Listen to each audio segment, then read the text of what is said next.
small businesses, and we're really trying to, as I said, talking about a smart economy, how do we support those businesses so that we can start evolving into a smart economy, but at the same time, solving problems that are really major challenges for the city of Joburg.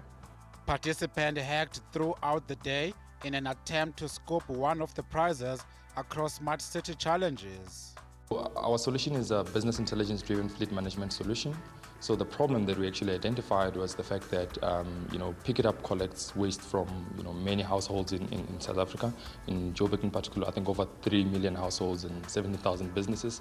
But they've got challenges such as backlogs, you don't collect waste, sometimes waste is not collected on time. And then there was also an issue of the trucks breaking down frequently during service, and that therefore they can't service as many customers, and that would reduce the revenue that they're able to collect as an entity.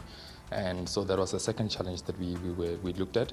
And what our solution does is that it actually helps them. We track all the fleets of the operator, and we're able to monitor, how things like driver behavior, harsh braking, rapid acceleration, sharp cornering, affects the maintenance and service of the vehicles, as well as the fuel consumption of the vehicles, just to find ways and means to save them cost on the business side of things. As an entrepreneur, you go into the platform, create a profile, and based on where you are in business, idea, startup or early stage, you can then take an assessment, and we're asking you questions, that are based on business principles, and you answer yes or no. Then we give you a report of how you did in the assessment, and then the report after that culminates in recommendations where we say to you, based on the output of the report, these are the gaps in your business, and this is what you need in order for you to close those gaps. And then we give you the content you need in order for you to, you need to read or implement in the business. Smarty Security Seal is basically it's a hardware device that we use to attach to infrastructure, and this could be any infrastructure from cable to electrical boxes, water meters, etc. And when the security seal is broken, we receive a real-time notification using our cloud services, and through that mechanism, such as an email communication, SMS, etc., we can actively manage any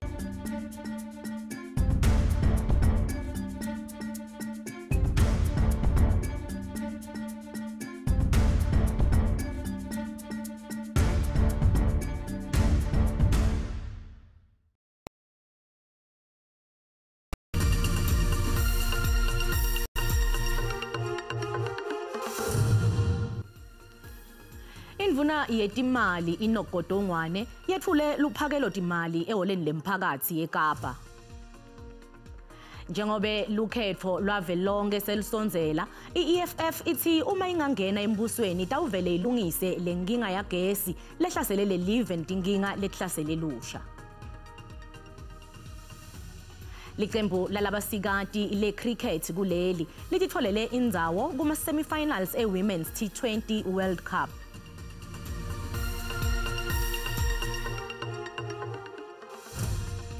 Imini lenhleni nebekunene asinivusele tindzabeni telulwimi lesiswati la ku DTT kanti ke awukendi liphutha ukhethe kahle. Khumbula ke mbukeli ukuthi letindzaba tiyatholakala na ku YouTube ngikuthi SABC Tindzaba.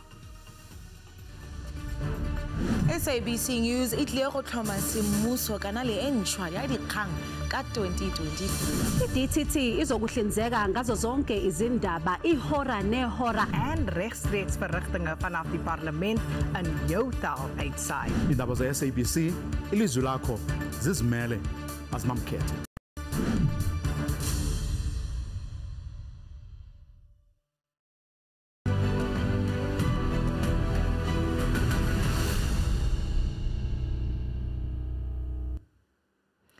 Indvuna yetimali inogodongwana uthule Luphakelo Timali eholeni lemphakathi eKapa. Nakulokunye lakhulume ngako kule nkulumo yakhe.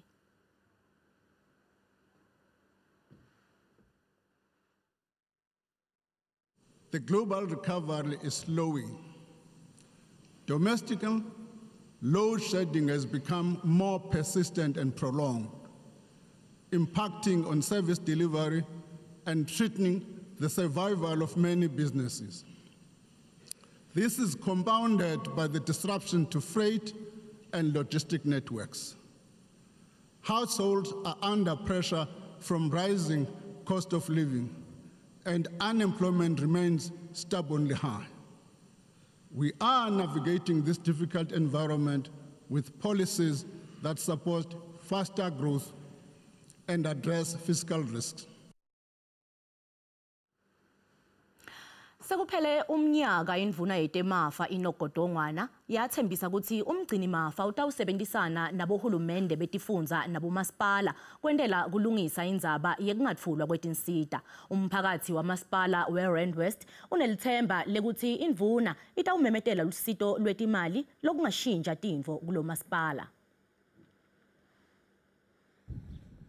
Sekuphele amaviki lasihlanu umphakathi wamasipala se-Rand West lobekagcwetshwa ngeWestern Area ngaphambilini utegesi. Ngaseceleni kwalomnyaka nakuqala lihlelo cisho kagesi ngenhloso yokumonga kuthiwa wawuzange ubuye emva kwecisho ama-awala amane.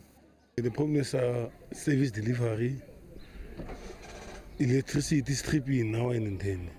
And then we got children, we got elders that will get medication from the clinic. They're using steroids, medication that needs to be refrigerated. Siteshi sabo sagesi lesedvute sasha emva kuthe amasela ebetindzaba tagesi nalokunye ngesikhansi cisho gesi. Ngaphandle kwalokuthi kwetindzawo tagesi lesechubeka iminyaka lemithathu takamthi tiphinze tidungwa nangalokhuthula tinyawo kwamasipala kulungisa lenkinga. I am angry because of I cannot afford to buy stuff. The next thing after a while it goes off. The next thing someone says I'm gonna replace it. After that after next. Lesakamusithi kube matima kakhulu ngaphembethwana kudzingeka ukuthi siphile ngekuthenga kudla onke malanga sipheke njengoba konke kudla kwaso kwamoshakala efrijini ngenxa yokuthi sibe kude gesi. It was a struggle to get the municipality to assist us. We even resorted to protesting in order that municipality can hear our cries. We struggled a lot.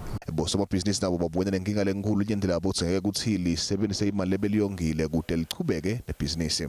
Here at the business was horrible. I have a rent to pay, I have bills to pay, you know, people who are helping me, and it was terrible. Even customers could not come in because they were also affected. Takamtangene talatini tesabisa ngakumisa yonke intfo kulo masipala.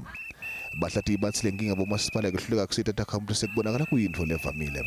It is very concerning because it's not just one municipality. Perhaps maybe the civil society community, this is where they need to be very active to make sure that they come in and they hold the mayor and the local municipality to do what they are supposed to do.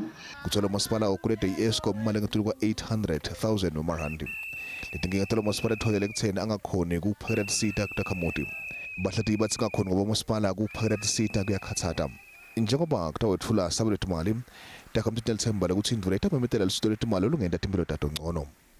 To the Minister of Finance, I would like them to come down to small businesses. When I mean small business, I mean small businesses, whether registered or not, help us. Nanobe kutanyo amahlandla kuthola sidolobha kukhulumisana naye lo masipala uhlekile kuphendvula wathi SABC akamnikete isikhathi sanele ukuthi alungise timphendvulo. Bosomabhizinisi eMusina eLimpopo banelithemba lekuthi inkulumo yebunjalo besifundza yalonyaka itawucacisa ukuthi bangahlanganyela njani kumklamo weMusina Makhado Special Economic Zone. Lo mklamo uhlose kutfutfukisa indzawo yaseMusina nasemakhado kude kutoba nemabhizinisi lasebenta ngalokuphelele. Mvunankulu waseLimpopo Stan Mathabata ulinzeleke ukuthi etfule lenkulumo kusasa ePulukwane. Luhlelo leMusina Makhado Special Economic Zone lamenyetelwa kokucala nga-2014 lethulwa ngalokusemthethweni kuyo lenyanga lesetulu kanti luhlose kwakha emathuba emsebenzi kunginyalo kwakhiwa umgwaco phasi kwalolu hlelo. The provincial government has allocated quite a substantial amount of resources, over 600 million, to be spent on that project. And as we speak now, there is a contractor on site that is constructing the internal roads. There will be a set of 4, 5, 6 contractors in the next few weeks. Lo mklamo uhlose kukhulisa tifundvo temetallurgy nemkhakha wemandla tekukhicita imphahla netekucubungula. Le nkampani yemandla yasevenda seChina ikholelwa ukuthi kutshalo kwemali kutawakha emathuba emsebenzi lalinganiselwa kuti inkhulungwane letingemashumi lamathathu. as the one of the key projects of the capacity cooperation between the two countries. For the energy, we adopt the new energy, which is for the SEZ. We planned for the PV power plant project. We need the, the premier, Rematabad. He must tell us that, you small business, you business people in Messina, you need to prepare yourself because the following is going to be required when we develop the small, the industrial zone. Takhamuti tinelithemba lekuthi kusungulwa kwalomklamo kutawuletha tisombululo etinkingeni tekuphakelwa kwetinsita. We need water. So if you travel now 10 kilometers from here, you will see the Limpopo River is at the moment in flood. All that water is running away. If the Sand River Dam, of which the ECZ is saying that they're going to build, if that dam is in place, we can start pumping the water into that dam. Masoha uthi tiyachubeka tinhlelo tekuheha abatshali timali. Lomuhla indvuna yetemafa inogodongwane itawetfula inkulumo yetabelo. Lenkulumo yetfulwa nje lelive libukene netingcinamba letimbalwa leticekele phasi kakhulu umnotfo wale live nenhlalakahle yetakhamuti. Ludzaba lwekucisha kwagezi lugcine luholela ekutheni lesimo simenyetelwe njengenhlekelele. Kulamalanga lengcile kubonakele tindzawo letitsite even tihlaselwa tukhukhula letshiye umonakalo lomkhulu kutakhiwo nakutakhiwo ncanti. Bantfu ke balindele inkulumo letawenta ngcono timphilo tabo. Emoyeni sikhuluma nasomnotfo Makwe Masilela kuhlatiya lenkulumo. Asikubingelele Masilela etindzabeni telulwimi leSiswati la ku-DTT. Siyabonga nabamamele ekhaya. Njengasomnotfo yini lekumcoka kakhulu lokubone kutindzaba letimnanzi kubantfu bakithi kulo Luphakelo Timali? Indaba yakuthi ama-tax wethu awakhuphuki, indaba yakuthi mayeza kuma-levy lasabhadalayo for i-fuel levy ne-RAF awakhuphuki, kutsho ukuthi i-petrol price ngeke iye phezulu, izoya phezulu nje only if irand iwa amandla and then sibona ne-oil price iya phezulu. Indaba yakuthi ama-manufacturers labasebenzisa udizele kuma-generator wabo bazwazi ukuthi at least bakhone ukuthi no bangakhokhi indaba ye-fuel levy ne-RAF kuzonceda ukuthi ama-manufacturers angathathi ama-cost wabo bese bandlulisela kithi as ama-consumers. Indaba yakuthi siyabona ukuthi ama-350 ayakhuphuka and indaba yakuthi next year sizobona ukuthi abantu basebenzayo bazokhona ukuthi bangathola something from ama-pension wabo as bebayikhulumisa le ndaba le. And then into esibonayo futhi nokukhula komnotho u-South African Reserve Bank khumbula uthi umnotho uzokhula ngo-0.3%, but u-finance minister athi no, bacabanga ukuthi uzokhula ngo-0.9%. And then indaba yokuthi u-SARS ucollecta imali eningi more than the way ajwayele ukuyicollecta ngakhona, and lokho sibonile kunceda irand because before ispeech isicala irand beyahamba lapha kuma-18.28 ngeyafika ku-18.35, but sibonile makakhuluma le rand yethu yafika even kuma-18.14, even manje at least siyabona sewe kancane ikuma-18.20, but khumbula ukuthi today i-US dollar nayo inamandla. Masilela indvuna ivete ukuthi i-Eskom itawulekelelwa ngemali lengu-254 billion yamarandi. Yini lokungenta ukuthi le mali iletha umehluko ku-Eskom njengoba nangaphambilini hulumende uke wayinika le nkampani imali kepha solo kuyaqhubeka kucishwa kwagesi? Kakhulu, but khumbula ukuthi esikhuluma njengamanje whether ugovernment uyasthatha isikolo zaka Eskom but akasthathi ugovernment ngoba uye u-owner Eskom, so uye agarantiya isikoloto sakhe, kusho ukuthi if u-Eskom uyahluleka kusibhadala thina as ugovernment mele sesibhadale. Yes, izonceda u-Eskom ukuthi angahambi ukuthi ayoboleka imali for the next coming 3 years, but into ebalulekile even if bangasusa isikoloto bayenza ukuthi at least i-balance sheet abe ngcono. Okubalulekile indaba yokuthi ba-operate kakuhle because le ndaba ye-load shedding is not because of isikoloto, is because of inkinga lebanazo lapha e-Eskom. Kanti ke kusho kuthini kungakhushulwa kwemthelo waphethiloli newesikhwama sekuncephetelisa abantu labalimele tingodini temgwaqo? Already siya complain ukuthi impilo expensive into sikhuphukile, so ugovernment uzama ukusinceda ukuthi no impilo yethu ingabi worse, and then phela maka tax asibhatala iRAF ayikhuphula nelokhuza nefuel levy kuthi ukuthi thina siyalimala, and then yena uthola le mali leyo, hayi ukuthi asibhatala ifuel levy, but ugovernment uzama ukusinceda ukuthi nayi siyabona ukuthi i-cost of living iyephezulu kakhulu, even nama interest rates siyabona please ayakhuphuka. Indvuna imemedele imali lengu-14 billion yamarandi kulwisana nebugebengu nengohlakalo. Le mali itawuniketwa tinhlaka letahlukene kutemtsetfo lokufaka ekhatsi emaphoyisa ne-NPA nabo SIU. Yini lesingakulindzela? Kubalulekile kakhulu ngoba wonke umuntu uyacomplaina nge-corruption, wonke umuntu uyacomplaina nge-crime, and then even ngolosihlanu kuzokwenzakala ukuthi abantu basidecide ukuthi whether imithetho yethu la ekhaya i-right or if ayikho right bazosigrelista. So wonke umuntu as much as abantu bakhala nge-load shedding, inye into enkulu abantu bakhala ngayo ile ndaba ye-crime. Asikhathali ukuthi i-crime yenza ama-business or ama-government officials, but even ne-crime nje ekhaya estradeni abantu abasafili safe. So kubalulekile ukuthi at least i-law enforcement yethu ithole imali ukuthi iyazi ukuthi at least i-capacity yabona yakhona ikhule. Sesiphetha nje bahulumende basemakhaya kumenyetelwe ukuthi batawuniketwa imali ngu-522 billion yamarandi. Siyatati ke ukuthi tingakanani tinkinga tabo masipala, ingabe tawusombululeka? Kubalulekile into ekhulumayo ukuthi mele basorta out the way ba-operate ngakhona, bathola abantu bayenza imisebenzi, abantu bazi into bayenzayo, because even nalama masipala la bayindaba bangayisebenzisi le mali le bayibuyisela emuva because abana capacity, abayazi into bayenzayo. And then kubalulekile ngoba yonke into sesiyenza la ku-local municipality, so kubalulekile ukuthi babe ne-capacity. Masilela, sithini indzaba yekuswelakala kwemathuba emisebenzi kubantu labasha kwangazuthi mhlawumbe iba inkinga lenkulu kakhulu lesibukene nayo kuleli vele eNingizimu Afrika, yini longayisho ngekuswelakala kwemisebenzi? I-small businesses kumele bathole the right help ukuthi babancedise ukuthi bazi ukuthi bakhule ngoba sazi ukuthi not nje eSouth Africa but jikelele ama-small businesses yibo abantu ba-create imisebenzi, so kumele bathole i-right support, not just imali but even nele ndaba le red tape. Somnotfo asibonge kakhulu isikhathi sakho.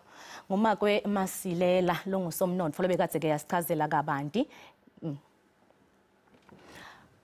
Bomasipala bakulelive baqhubeka nekubukana nekugcinzeteleka njengekwetimali. Linyendi labo liyehluleka nekwetfula tinsita kutakhamuti. Umcwaningi we-Public Affairs Research Institute Dr. Tracy Ledger uthi imbangela yaloko kungaphathwa kahle nekungakwadi kwabomasipala kucokelela imali kutakhamuti. Uphawule ngemuva kwekuthi ke takhamuti taseKhimbali tivete ukuthi tetakhona kukhokhela tinsita lekufaka ekhansi emanti kanye nagesi. Susan Sebetlwane leminyaka lengu-62 waseNewtown eKhimbali unelithemba lekuthi indvuna yetemafa itakwabela nalabo labaswele. Sebetlwane lophila ngemali yempesheni ondle ngayo batukulu bakhe labasihlanu bese ke akasakhona ukubhadala tinsita talo masipala sewucinyelwe emahlandla kanyendi ngoba angakhona ukubhadala. I feel sad I won't be able to afford it anymore. I'm alone. I must buy food, I must pay for my insurance. After my grant, I must also buy clothes for myself and my child. Stefan Fakule neminyaka lengu-75 lungaboni kahle emehlweni akathokoti ngendlela lo masipala weSolplug lethula ngayo tinsita. Gezi wakakhe wacinywa ngaphandle kwencazelo kanti uhlala nebatukulu lababili. I have a gas stove and I also use a brazier. I also have a coal stove that I must sometimes use. Itikitsi letilishumi imiti letfola tinsita tamahala. Hulumende ubeka imali lebalelwa kutikitsikisi temashumi lahlanu nakuhlanu lendelwe kuthula kwetinsita tamahala lekufaka ekhatsi emanti, gesi kanye nekuthuthwa kwetibi. The indigent households only get 50 kilowatt hours per month, and our household is using more electricity than that. So the problem is that if a household needs at least 200-300 even 400 kilowatt hours of electricity every month to cover their basic needs, and the indigent is only giving them 50 kilowatt hours. And this is a huge problem because what we've got is we've got very poor households that have to have electricity to live, to cook, to be able to do anything, but they can't afford to pay for it. Dr. Leja uthi lolu hlelo lolufuna kuthatha imali kutakhamuti talomasipala letisemaphandleni tibukela phansi tinhlelo tekuthuthukisa lelive. The whole system is not working, and this idea that municipalities must just collect revenue is ridiculous if that is making poor households even poorer. We're supposed to have developmental local government. What is developmental about making poor people even poorer? Litiko letekubusa nekubambisana nesifundza licala umasipala kutsi libuyekete lolu hlelo labaphuyile. Masipala weSolplaki ungenele umkhankaso wecima gesi kude ukhone kutfola lokungenani imali leyitigidzi temarandi labalelwa ku-2.7 lebayikolotako. Nalabaphila ngemali yesibonelelo sahulumende batikhanzi bathikametekile basebumnyameni. We are making a clarion call also to the municipalities to make sure that now they update their indigent register so that whenever the equitable share is being given to those municipalities, they are able to make sure that now those poorest communities, they are also be able to make sure that now through their free basic services norm, they are able to be catered for. Lelitiko lithi takhamuti letingakhona ikhokhela tinsita tahulumende kumele icinisekise ukuthi tiyavela kulolu luhlu lolubhaliswa labaswele. Babukeli bavakalise luvo lwabo ngaloko bebakulinzele kunkulumo yeluphakelo Timali lethulwe imfuna yetimali inogodongwana. The new police, beefing the police, ESCOM, education, everything needs money. And then also, I think the provincial must feed the money to the local government. So they must be working together. Money spent equally. If we can find ways to adjust from all of that and improve on our finances as a country, I feel like the Minister of Finance has to think of something that will help everyone and we all pick up in a constant manner. I would like the government to invest more into young people because as young people, we are the future of this country. I believe also with the government, like most of the time you will find in Parliament that most people are in Parliament, they are very old, and which is they don't understand us as youth what are our needs and what are our wants and what we also that is important to us. So I would like for them to put more young individuals there. I would like the minister to emphasize a lot on the job employment and the learnership for those who are unable to get NSFAS, to raise more funds for them and create more opportunities for them. Sikubutile ke mbukeli ukuthi yini lekuhambele embili kule nkulumo yeluphakelo Timali uphendvule kanje. Mina into lengijabulise kakhulu ukuthi batawula kakhulu nganayi i-load shedding lesibukane nayo. Ngajabula kakhulu ukuthi kuko konke labakhulumile kube impumelelo kube liqiniso. Okubaleke kunako konke ukuthi ugodongwane lapha nominister akazama ukuthi afande uESCOM bese lapha ngaphakathi nasebenikwe le mali bagade bangayihle le mali bakhithe wonke lamazamba nabolila imali lapha. Ngicabanga ukuthi nanto oqala le emele mayenzeke bese ke enyusela abasebenzi izimali kade agcina enyusela abasebenzi izimali uhulumeni idlala ngathi. Loyo bekungumbono wembukeli iSABC ete yethweswa ukuthi phendvulela ngawo. Kubuyela eludzabeni lweluphakelo Timali, imvuna yetimali inogodongwana yethule luphakelo Timali eholeni lemphakathi eKapa. Kuhlatiya loluphakelo ehlangothini lebantfu labasha samkela umxolisi ingamphalala. Sihlalo wenyonyana yebantfu enyuvesi yaseMpumalanga. Mphalala sikwamukele etindzabeni tesiswati la ku-DTT.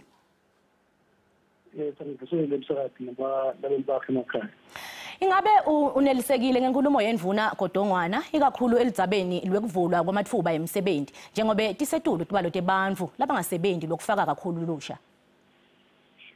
Ngingasho ukuthi ngokulalela kwami ngenkulumo yendvuna letemafa ngibona ukuthi kukhuneke lokuhle lokuvelile kepha-ke kukhona futhi nalokungasibuhle lokhuye nguye. Njengoba nje ukhuluma ngendaba yokwakha amathuba emisebenzi uma uyalalela lenqumo yakhe kahle kahle babegodongane awutholi ukuthi kahle kahle le plan kwakha amathuba emisebenzi ithini.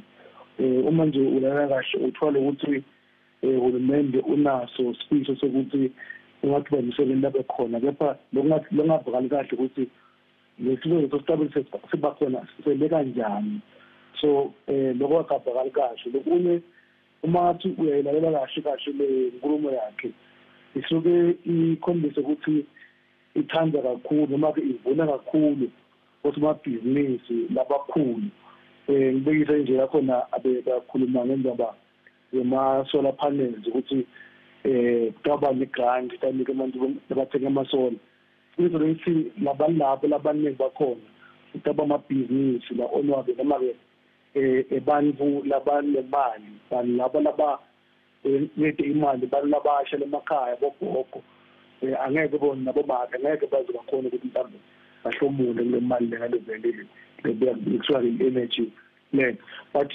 lokunye kahle kahle le mhlawumbe kwinto lenhle ngibona ukuthi khona la kule nkumo yakhe ngiko lokuthi akhulume ngokuthi njengoba nje uhulumende ufithi utawuthatha imali lenganga-254 billion ayinikete i-Eskom leminyaka lemithathu letatu lokhu kuyingoti uma ngabe uhulumende kude iplani layinako ukuze ukuthi labantu noma-ke emakhaya nebantu nabomasipala madolobha nabantwana lababheda Eskom abhadale imali ukuthi le mali kahle uhulumende uthatha emgodini ingaphinde ukuthi ibuye so uhulumende lana uyakhuluma kabadodongane ukuthi utawuzama ukuthi letimvolo adivale kepha ukuvala kwato labantu abasemakhaya kakhulu batawulimala ngoba yibo labasha kakhulu nalezi load reduction more than into load shedding so ngathi ngeke nje kakhulu nakubukile ekumele nakubukile uma kume egodongane Kodwa uphinze waveta ukuthi inzengo yalokusatshwala itawenyuka lokufaka ekhathi neligwayi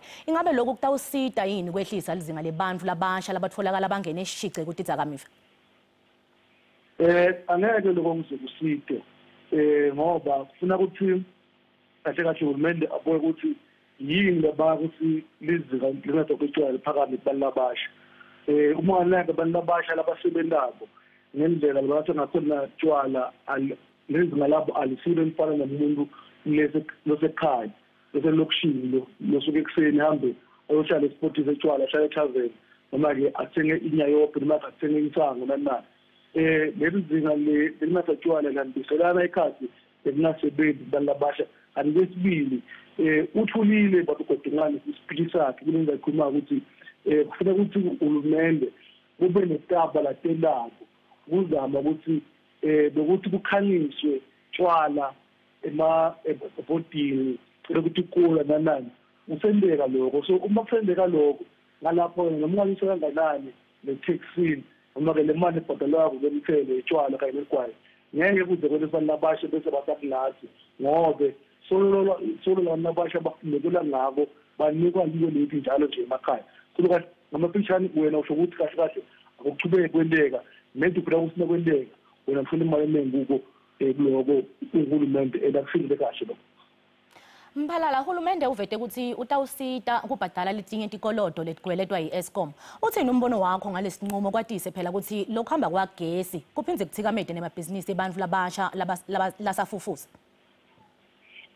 Uma ulalela uhulumende akhuluma la ukuthi utawusita njengoba ngikhulumile ukuthi uthi bakhiphe imali nga-254 billion leminyaka le kule kota lesinayo ukuze ukuthi Eskom kwesakhe sikuye ukuze ukuthi akhona imali eningi ukuthi ayise kuyosebenzisa imishina yakhe nani lokho kuyamukeleka msakazi ngoba kuyinto lekahle ekhombisa ukuthi uhulumende uyazama ukuqeda lelo shedule kepha uma sewunaka kahle le ndzaba yagesi angeke ize iphele ngale nto leyo msakazi indzaba yagesi itawulungiseka uma uhulumende ahlala phansi abade ukuthi ufuna ukuceda ingohlakalo lekhona ku-Eskom le mali lena nje mayingena le ngaphandle kokuthi ngale kunebantu esibayimele ukuthi iyangena nje bona bayikhangethela ngale igcine ingasiphi lesibe nje bafuna kusenga khona utakhumbula msakathi ukuthi emalangeni amabili endlulile CEO wa-Eskom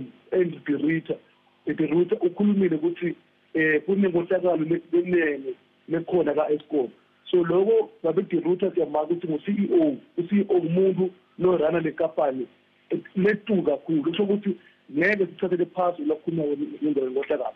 Uma uhulumende angafuni ukwenza inkohlakalo lapha ngeke sikhona ukuthi sincede le-load shedding. Amabhizinisi balabasha baqhubeka alimali hayi abantu baphinde bakhona emakhaya emalokishini. Yini lebe ningayifuna kugodongwana nibantu labasha? Balabasha labakufunako msakade kunye. Uthi uhulumende asitshele ukuthi indzaba yemfundo uyilungisa kanjani. Uyakhona ukumveta imali lekhona ukuthi abantu labanyeni labasha bakhona ukuthi bangene bayivesithi bathole amabhasari. Lokho bakubethile but akaveleke njalo kahle noma ke singathemba. Kwesibili singagcina emsakade ukuthi uhulumende sekake lesikhathi ngendaba yokuthi uthathakhe umsebenzi manje utawakha i-conducive environment ngokuthi umsebenzi yena afande kakhulu manje akhiphe imali eqinisekile labasha uzisekela kanjani ukuthi sakhe amathuba ukuthi sicashe nalabanye kugcina ukuthi-ke msakade uma uhulumende asikagadi ukuthi labantu amabhizinisi lamancane noma-ke abantu abasha uma bengasikhiphela le ndaba yenthelo khona ukuthi uma ngabe umuntu omusha nje udala ibhizinisi unathi mhlawumbe kuba wena ungatheli uze kuphele mhlawumbe iminyaka lebanalo ulele ude ukuthi khona ukuthi ibhizinisi yakho ibambe ithimame selikhathi-ke mhlawumbe iminyakeni 5 kumaleni 2 noma lasokho imali ethide sekhathi ithele. Uma lokhu uthi ukusethe for abantu labasha saba nenkinga msakade. Abantu abasha kufanele manje bahlale bathi manje ukhona umuntu afuna ukubetha umsebenzi. Uhulumende akufuna abantu abasha bakubetha umsebenzi bese wakha lesimo ukuthi sebekahle ukuthi lo kwendeke. Nibafunzi solo imfundo yasemanyuvesi ayikho mahala. Nithini ngaloko? Msakade lapho lesikushoko kunye ukuthi sine sibaholi babafundi unyalo sikhulumela emithethweni lezumele ngayo thina nahulumende ukuthi sosobona kanjani. Ngakho-ke abantu labasha bavele bathi ukuthi imfundo yamahhala lebe siyifuna 2016 2015 sola kuyafika kungabi abantu labasha manje labanye abanawo imithunzi yasikole. So ngethini abantu labasha manje funa ukuthi kusukume bona kube ngibo labashopha thina njengeboli babo ukuthi uhulumende basikhuluma naye ukuthi akwendeke lokho angeva ngathi sikhuluma thina abe abona ukuthi kunabantu labasha bakhona noma abashopha bani kwanyalo vele it is not yet uhuru. Ngamphalala sibonge kakhulu isikhathi sakho. Siyabonga kakhulu.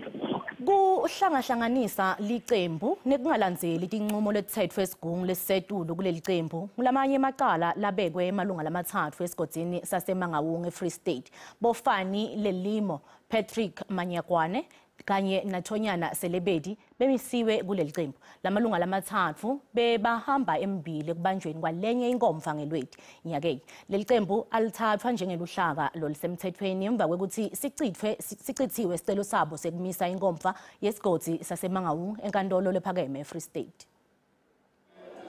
I-ANC esigodini saseMangaung sithathe inyathelo kulandzela ukuthi kubanjwe inkomfa yesigodi etimbili kwehlukana isikhathi sinye nyakenye.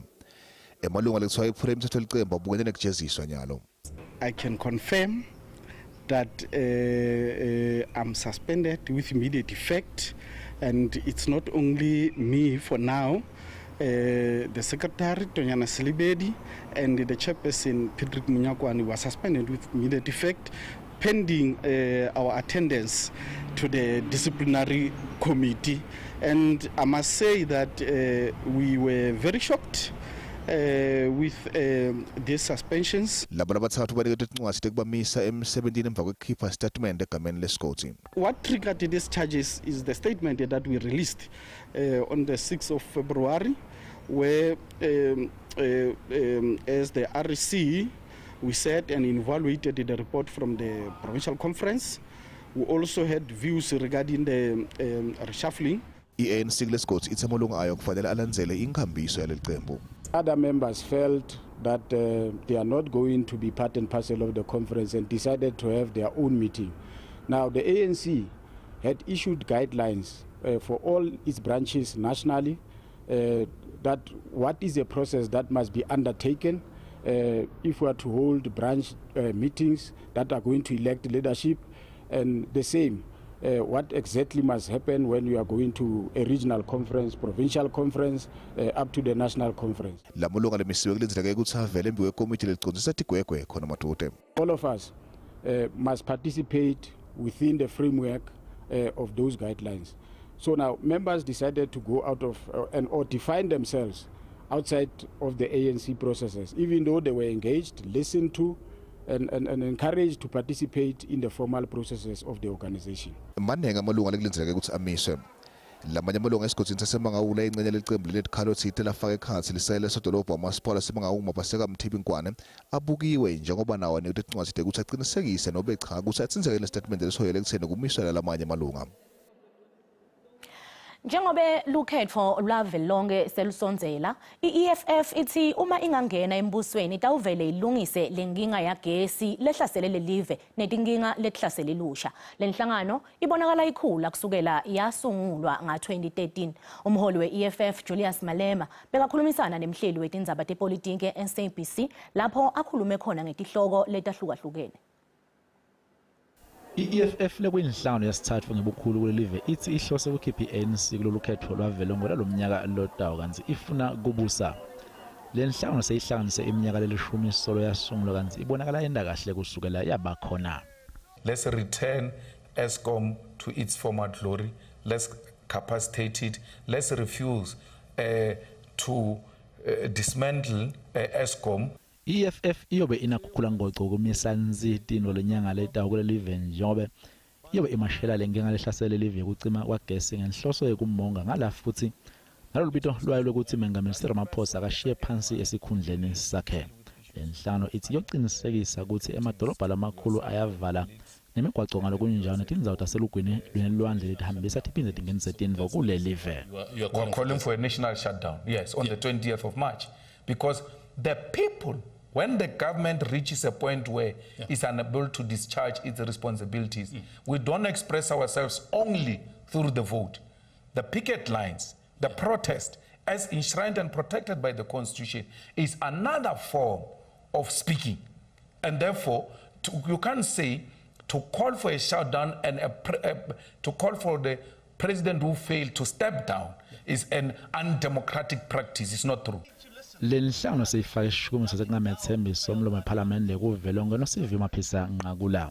Malema uthi Maphisa Nqakula ubite emalunga EFF ngetilwane ngesikhathi baphuma eholeni laseKapa ngelanga lenkhulumo ebunjalo belive. We have filed the motion of no confidence. She's incapacitated to run that parliament. You can never call your colleagues animals. And a matter that she's now lying again in parliament, that she did not call members of parliament animals, and she can be heard. Ngesikhathi abuta ukuthi ingabe utawuba ingcenye lawo labayofuna kuba kusigungu lesisetulu kule nhlangano njengoba lukhetho lwavelonke lwale nhlangano loba lomnyaka lotako Malema ubeke ngalendlela. I'm looking at the map of the union building. What are the exits, the entrances, and all of that, and practicing, because that's where I'm going. Lenhlangano ithi uma ingavotola ukuthi ibuse into ekucala nje lengafuna kuyilungisa ngolenkinga yagesi lokudla lelive esikhwameni kusolaka kwemisebenzi nebugebengu.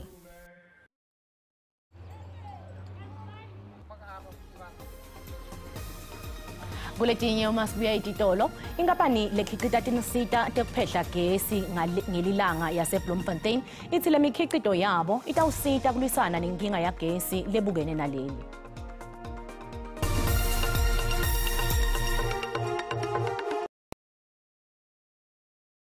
Consumption in South Africa, particularly how the messaging is then translated to young South Africans. Our shows are mostly watched by family.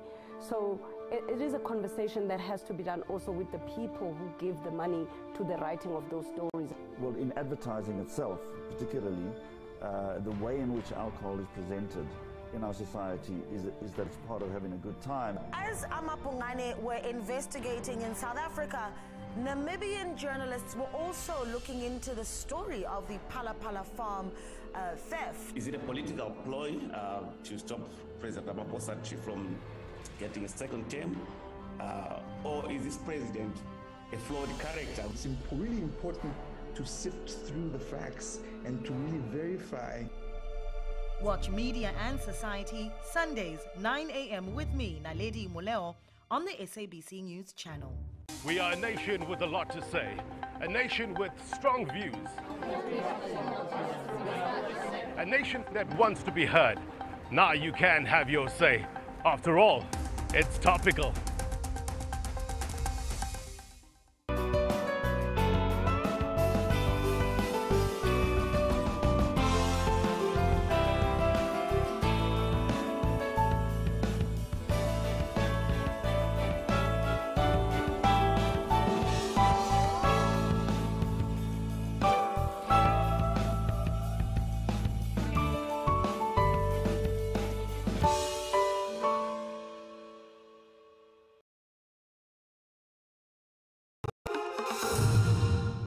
Asiphinze sikwemukele Tindzabeni telulwimi lesiswati la ku-DTT Mbukeli nawusanza kungena tisekhona siqhubeka nato.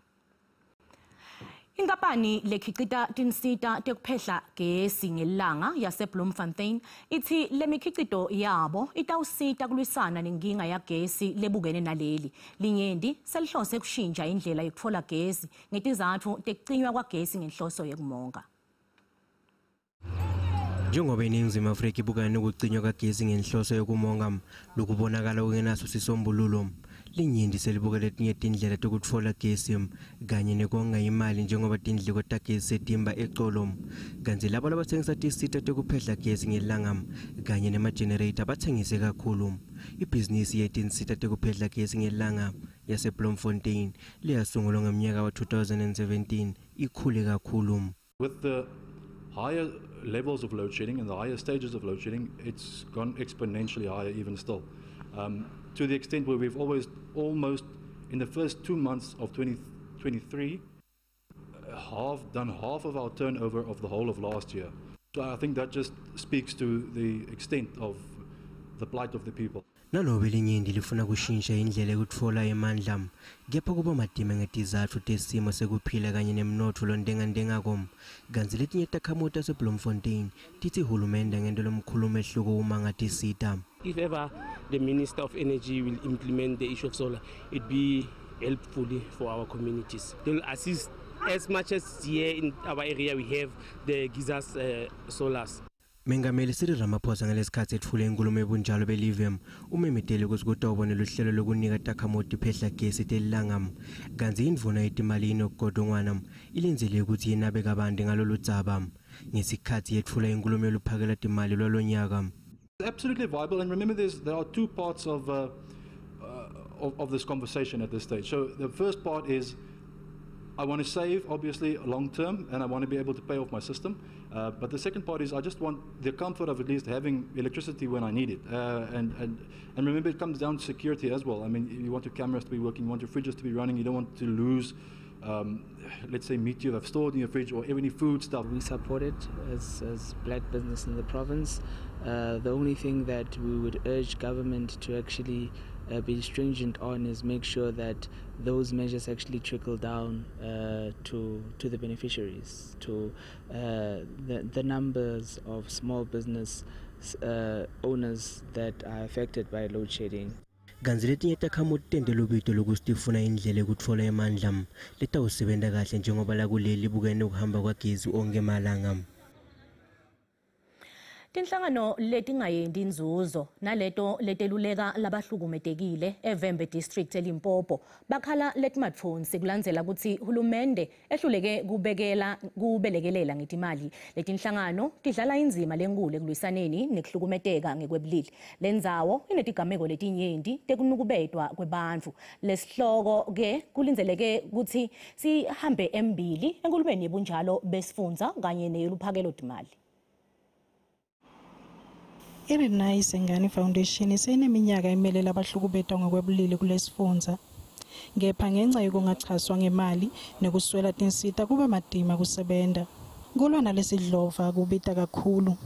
Kweluleka kanye nokuchaswa ngetidzingoncandi letifana nekudla kanye nendzawo yokulala. Lenhlangano ithi ivuleke emehlo ngengqungquthela yamengameli yalomnyaka lophelile. Ngalesikhathi kuvetwa ukuthi imali leyabelwa kulwa nalesidlova sekuhlukubeta ngokwebulili ibuyiselwa kumgcini mafa wavelonke njalo ngeminyaka. We had a presidential summit last year on the 1st and 2nd of November at Galaga Estate, and part of the concerns that were brought up by a lot of organizations or NGOs were about fundings. In the very same summit, we learned that there is a lot of money that was taken back to the National Treasury, surprisingly, while we are fighting or we are crying for fundings, because you will understand that in order for us to operate, in order for us to help victims of gender-based violence, it's not only about passion, we also need funds. Lenhlangano ithi lokungachazwa ngemali kusho ukuthi uhulumende unyatha imitamo yayo yokulwa nalesidlova. The topic for last year was accountability. Now we get to ask ourselves, what accountability is the government bringing, or what is it that the government is accounting to? Because we can't be crying of funds and then the next thing, funds are being taken back. Kunaba kuloku inhlangano lengekho ngaphasi kwahulumende iReal Men Foundation beyifundzisa emadvodza kanye nebafana ngemiphumela yeludlame lasekhaya, kubulawa kwebantu labasikati kanye nekudlengulwa. Sekuphele iminyaka lemithathu lenhlangano idlala inzima lenkulu ekufundziseni emadvodza ngekutiphatsa, kepha kuswelakala kwetinsita kwenta lo msebenzi ungayi embili. We did try several times just to apply for the funding from different institutions, especially to DSD, Social Development. We have tried that, I think it was on 2021, but with no luck. And then when we went there, we have been told by the department that they are still busy with those organizations with, that they have on their database. So meaning we were advised just to wait for that cycle of 3 years. Litiko letekutfutfukiswa kwemphakatsi kulesifundza lithi kuchazwa ngemali solo kuyinkinga. It's correct that it's been some time since the allocation has been stagnant. The reality is that we have inadequate financial resources. We have had budget cuts. We are providing funding to centers. For instance, we give them over 41,000 rand a quarter, and while shelters get over 79,000 rand a quarter. We are currently waiting for a national policy which will inform all provinces on uniform funding for all the programs that you are talking about. Ngekuya ngekwetibalo takamuva siteshi semaphoyisa eThoyandou sihamba embili ngemacala ekuhlukubeta ngekwebulili kuleli.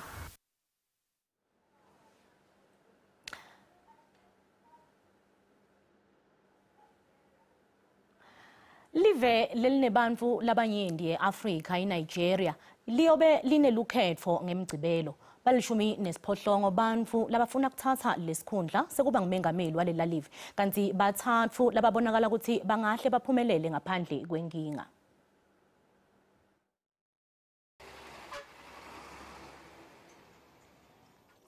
Live lelinotsile kutemnotho eAfrika lilungisela kubamba lukhetfo. Tindzawo tekuvotela tiwe tigcwele ngabhola Tinubu we-All Progressives Congress, Atiku Abubakar we-People's Democratic Party na Peter Obi we-Labour Party. Labanye abantu baseNigeria abahlala kulelive angeke baba naleli thuba lekuvota ngemgcibelo kepha bathi lokho kuyobe kungumlando. Nigerians are taking back their country with Peter Obi. God brought us somebody whose record you can go and verify. He's been a premier, like a governor, for 8 years. He changed the face of the state. He never took a cent. He left monies in the coffers. He's a well-known businessman. He's been CEOs of many different banks. Even when he was in university, he has been a businessman. He's a man who is so clean. Nigeria is at the point where they need the steady hands of Atiku Abubakar as president. He has been there. He knows. He is your consummate, seasoned businessman and politician. Labanye bakulungele kuya eNigeria kuyovota ngemgcibelo. We need to major on the things that the incoming president has done when he was the governor of Lagos State. He built the economy of Lagos State from 700 million IGR to 50 billion. You understand? And then he was the first person to do the security. He did rapid response squad. Labo labagaqelele tikhundla tekufuna kwabo umengameli besolo bakhankasa abafuna kuna tinhlitiyo tebantu ukuthi bavotele njengoba bangetulwa 93 million abantu labalungele ukuthi bangavota. We create wealth. We will turn Nigeria hand. It will be our Eldorado. Every part of this country will be given a sense of belonging. No part will be sidelined. No part will be marginalized. letinye tinto tihambe embili kulomkhankaso kufaka ekhatsi emandla lasetulu eMali ingeke kuthunjwa kwebani neqinisekisa ukuthi le live liyachubeka nekuba setulu kwemnotho eAfrika. Sekuphele emaviki lamabili masipala wembombela eMpumalanga solo ehluleka kuphakela takhamuti eMandi. Lo mshini wekuhlanda eMandi wephuke ngesikhathi kuna imvula lehamba netikhukhula.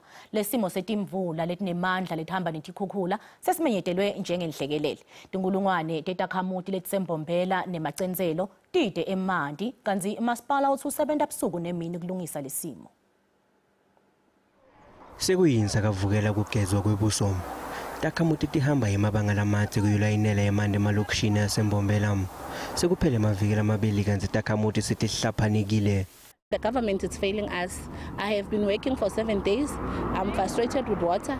I have to knock off from work and still have to come back here to fetch water. So I am pleading with you guys to our municipality to come and assist us. The Vaterkans people, they are making us pay 450. Le mandi besingawatholi hayi ukuthi ngilemvula besingawatholi mhlambe afika ekseni ngabo 8:30 to 9 mandi asise nawo so vele sa frustrated kakhulu buka nje namhla kufuna ngongena emsebentini kufuneka ngite la ekharini ngito command and then kuto command la anginamoto kufuneka ngihirishe imoto ngibhadale imali petrol ngibuye la ekharini ngito command nyalo angalali and insamba makufuna ngongena emsebentini kanzi netikolo tithikametekile linyindi lato belingafundisi. Our children are not going to school, and if they don't go to school they will lack in their education. So as a community we ask the government to supply us with water because we can't go to the toilet, we won't even bath. Lo mshina wokuhlanda eMandi ucikeleke phansi kanzi emaphayiphi acibethelekile agcwele umhlabathi. Ngakho ke eMandi laphuma kuwo anemhlabathi. Tinhlambi leti ukutolongisa lesimo tinebo lukhuni kanti lo monakalo utawubhida njengoba nemifula isagcwele igola tinzethe.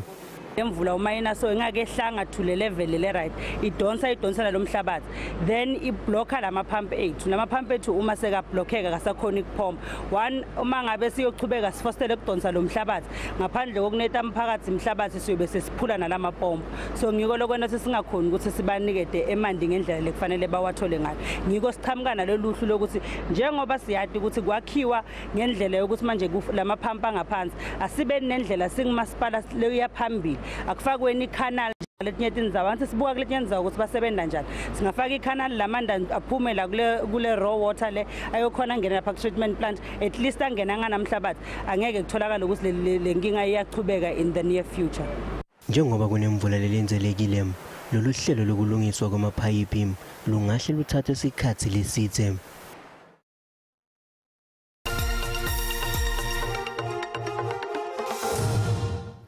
Liqembu lalabasi